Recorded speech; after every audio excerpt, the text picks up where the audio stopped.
A role model to me is someone who actually fucking does what they say, like what they're preaching. It doesn't mean that they're the best. They don't have to be the best. It just means that they're always moving in the direction that they tell guys to move into. You know, it's like me, like with money and things like that. I mean, I would say that I'm in the top 1% of wealth, and it's quite obvious. But in all the other forms, I'm not in the top 1% of everything. You know, I would say in fitness and boxing and things like that, I'm probably in the top 10%. You know, in money, obviously 1%. I would say socializing and things like that, I'm probably in the top 20 or 25 or even 30%. You know, I'm not one of those guys that's really smooth and things like that.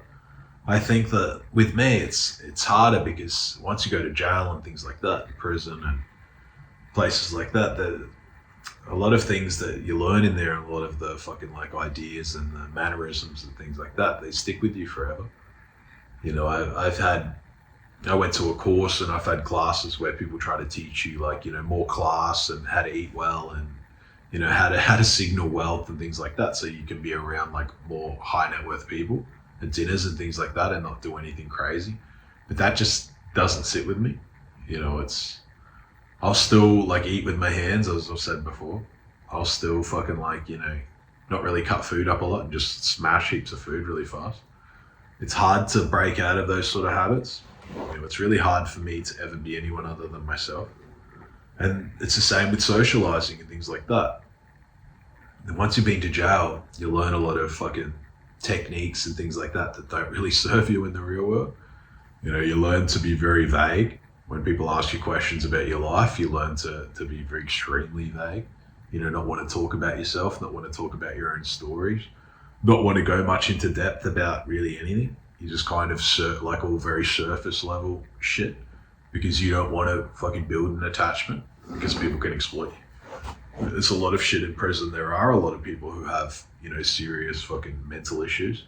There's a lot of sociopaths and psychopaths in jail.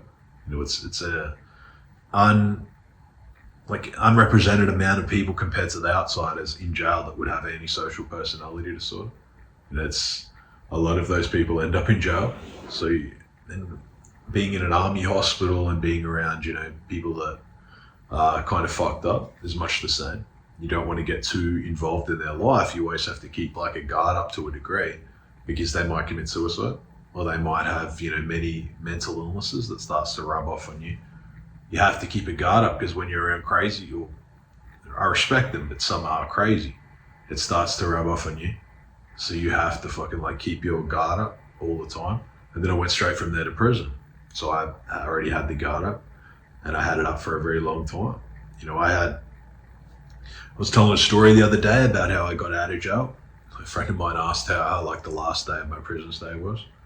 And what happened was, so I got out from Woodford. I had no idea that I was getting out. You know, I was sentenced to 6 years. I had a parole eligibility date after 1 year, but that doesn't mean that you get parole. It's not guaranteed. And I was way over my date. I was in there probably, I think all up, I probably served like 18 months or something like that of my sentence. But, so I'd been in there, and then the day before I was about to leave, like it was just a random fucking day, the parole chick comes up and calls my name out, and she's like, you know, you're going home tomorrow. So I had no idea that I was going home. Like I didn't know shit. I didn't have really any fucking plan to leave. I thought that I was going to do at least 2 years or more of my sentence. But yeah, they let me out because of overcrowding at Woodford. It was fucking like massive, and this is before the bug. Apparently it's much worse even now than it even was then. And we were doubled up. There was probably like 80 guys in the unit, and it was just fucking crowded as shit. And I remember on my last day, I got out, and then I had a friend there who was doing fucking like, you know, he had a 16-year sentence. I would consider him probably my best friend in prison. And he still had about 14 years left. And then I told him, like, you know, I didn't want to tell him, but I told him that I was getting parole. Like, I'm pretty sure he already knew because it's very obvious there. Like, you know, people get called up to the front and everyone's there. Like and they know that it's the parole chick. So I guess that he probably knew, but yeah, and then I told him that I got parole and I didn't want to tell him because I knew that it was going to fucking crush him. Like, you know, we had each other's back in there. And then, you know, you do feel guilty. You know, you get Like he's there for 14 years. You know, when he gets out of prison, he gets immediately deported. He's Vietnamese. So it's fucked up, you know, like he's got a family. And because of his decisions, he can't, like he'll go straight from prison when he serves his full time and then get deported. There's no, like, you get driven to the fucking, like, detention center and then deported with nothing. And he's lived essentially in Australia for most of his life, but he's a dual national and they can do that.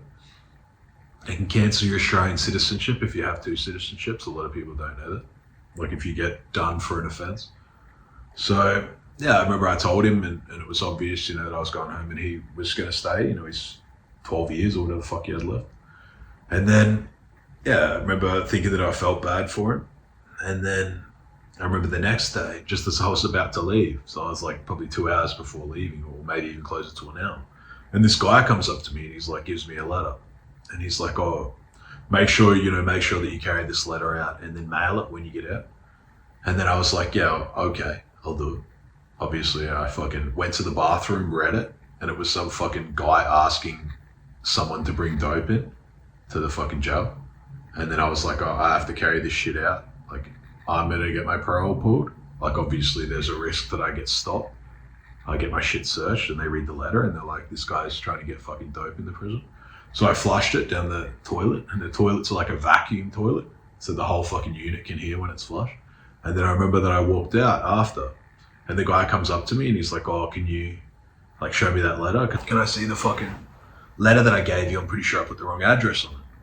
And then I was like, oh, no, I've got shit to do. You know, I have to fucking, like, I'm in a hurry. I'm about to leave. But trust me, I'll get this fucking letter out.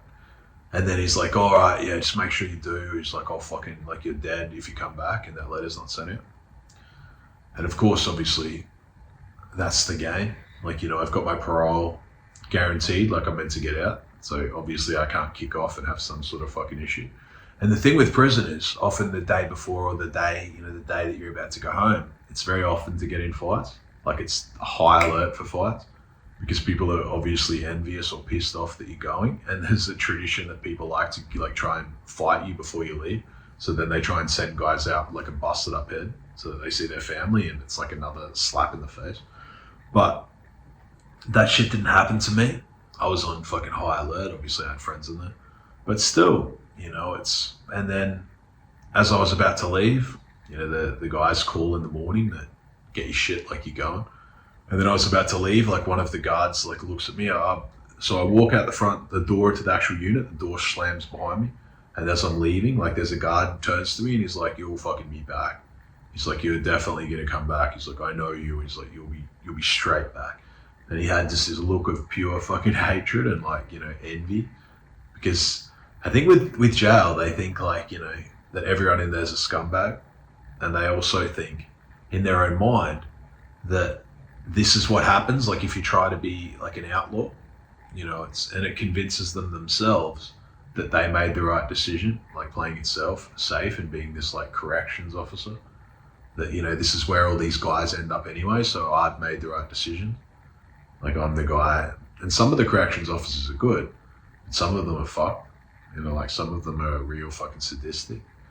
But again, like he comes to the realization, I think, like as I leave, he's leaving and I'm here. Like this guy's out of here and I still have to come to work tomorrow. Like he's still, and then as I was leaving, I'm like, this guy's in prison. Like I'm going home, but this guy's a guard. Yes, he can leave, but he's still in jail. Like he's still absorbing all this negativity in this toxic environment. And he's getting paid like not really enough to be here. You know, even if you're making $1,000 a week, that's a shitty fucking environment to be in. Like you're taking all of that crap with you.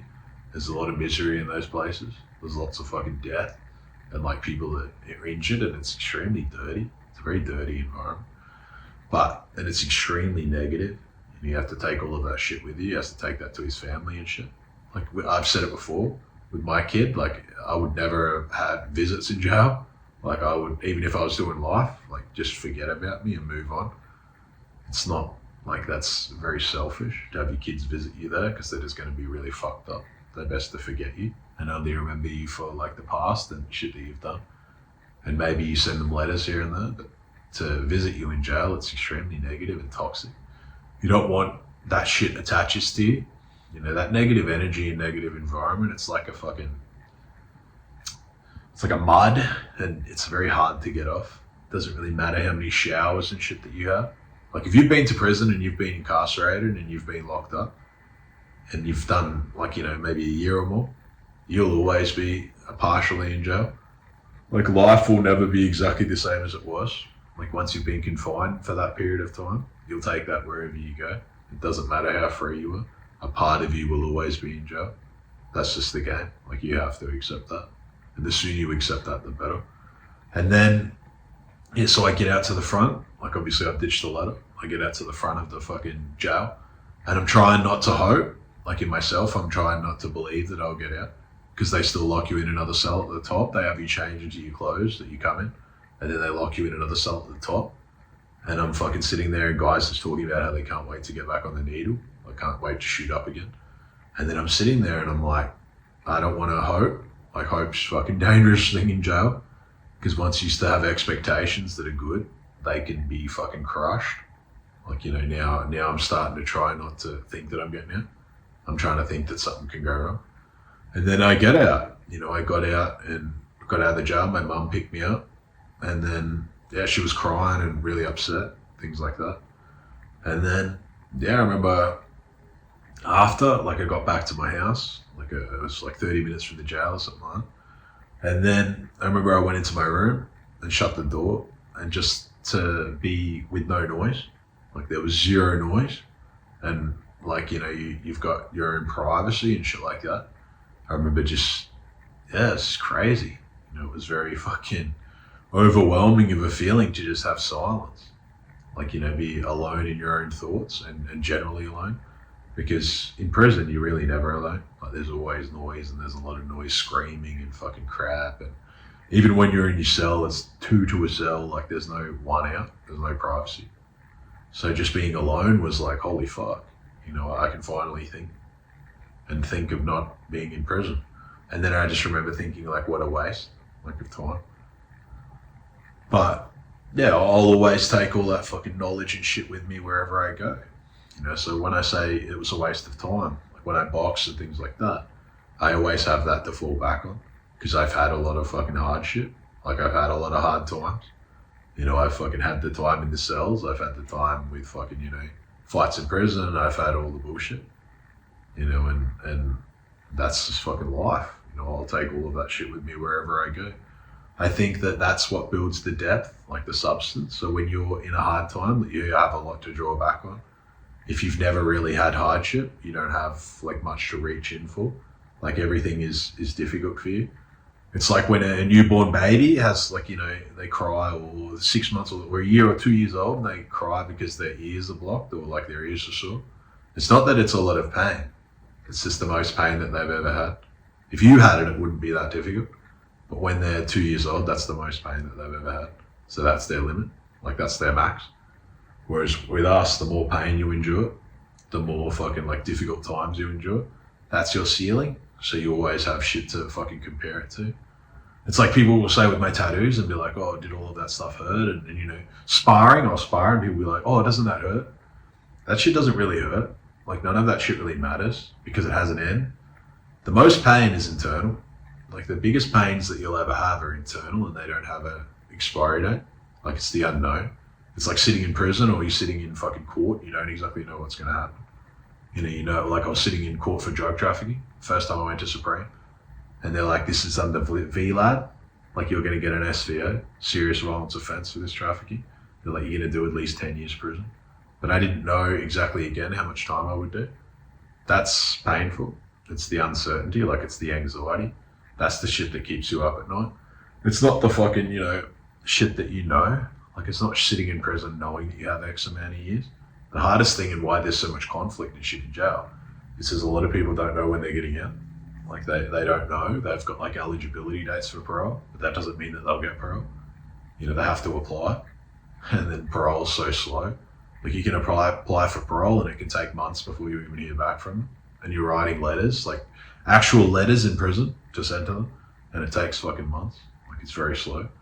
So there's a lot of uncertainty, which means that there's a lot of instability. And that's why there's so many fights and drama and people pushes them even more into the drugs because they don't know what's happening. You know, they don't have dates to get out to, so it's like a ultimate test of faith. A lot of them will just take drugs and fail drug tests because they don't care. They think that, oh, there's no chance that I'm going to get out anyway, so I may as well just take drugs. They don't have like, you know, set dates, so it's like a test of your belief. Like I obviously didn't take drugs in this, so I fucking did all the right shit. You know, I started fights and stuff like that, but nothing that was like, you know, started by me. Like that was just part of the game. Like they're a bit more tolerant to fights because fights are a fucking definite thing in prison. Like if you go to high security or something like that, there are fights there almost every day. Like it's just shit that you see non-stop. But yeah, so it's a big test of faith. You know, I had to pass drug tests to get parole. I had to fucking stay away from all of that shit. I had to fucking, you know, keep a clean nose, and it's not that easy in prison because cunts will be like, you know, can you hold this or can you hold that, or we need someone who's like clean to fucking like carry needles or something like that. Like it's a real fucking thing. You have to have an impeccable frame and have a fucking very strong understanding of who you are, or you'll be exploited and used by people who are essentially like sociopaths, psychopaths and things like that. People are very good at manipulating people because that's their like biggest currency, that's their biggest skill in prison. They have a lot of people, so they have to be, if they can move people and get people to do things for them, that's the biggest attribute that you can have. Like guys will think that, you know, being a great fighter or like a kickboxer or something, or like, you know, a boxer or something like that matters in prison. And it really doesn't. They have an unlimited amount of people. You know, it doesn't matter if you're like, you know, a title fighter, if like, you know, 6 guys just beat the fuck out of you. Like, you know, it's the amount of times I saw guys get jumped, the amount of times I saw good fighters get jumped by like 4 guys, or jump when they weren't expecting it, or, you know, jumped straight in their cell in the morning, or, you know, because what happens a lot of the time, a lot of the opening, or sometimes in the mornings it's not automated, you know, they can have the guards come around and let you out. But when it's like lunch and shit like that, or when it's like, you know, lockdowns or things like that, they can automate the cells to open. So they can open and there's no guards actually out. So that people just run in the cell and jump someone. And then there's no cameras on them. So they can really fuck them up. And it can take ages before the guards are out. So people can die in there or like, you know, get badly mauled. So you have to have a real fucking awareness to you. You know, you have to understand social settings. Like I can always understand now when I look at people, like I walk around London and shit like that. I can always tell people that are dangerous and people that aren't. Like I have an innate ability. And I have an innate ability to see like, you know, small things before they become massive things. I can see like, you know, issues before they become violent.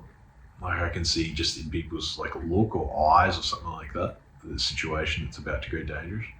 And as such, my own social communications changed. You know, I used to be much more like intolerant with people and much more aggressive, you know, and I had much more of an ego and things like that. And then I realized that it's like pretty pointless.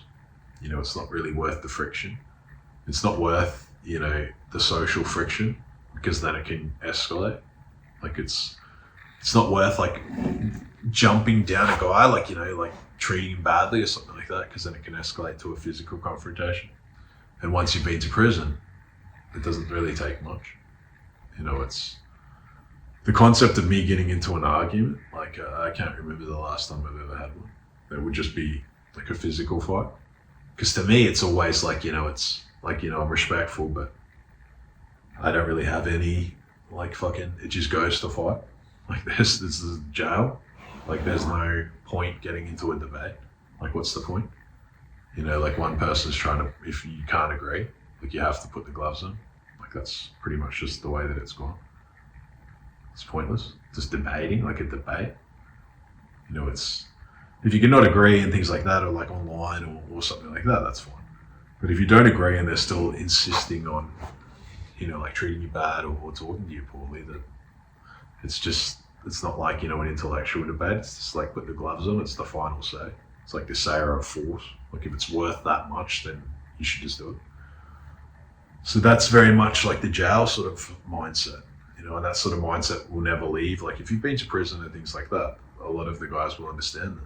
It's hard to be in social settings and things like that with guys, because I'm around guys that are multi-millionaires in many fields. And they haven't been around that. So a lot of the time, you know, they have like an arrogance or like an ego or something like that, or they'll try to correct you on something that's dumb. You know, like you'll say something and then they'll try to correct you on like a very small part of the thing that you said, but it makes you look dumb. That shit would never happen in jail. Like that would be a fight. You know, any sort of fucking like disagreements, you know that it's just going to go physical like very fucking quickly. It's like in the lion's den. So you learn like, you know, is it really worth making that sort of fucking like disagreement, you know, with another man, unless it's meant to go to shit. So in a lot of ways that, yeah, it changed my life because it kept me out of a lot of trouble. That sort of mindset, you know, that it's not worth, like not everything's worth fucking getting into debates about. You have to let shit go. Some things, yeah, like friction in conversations can be pointless.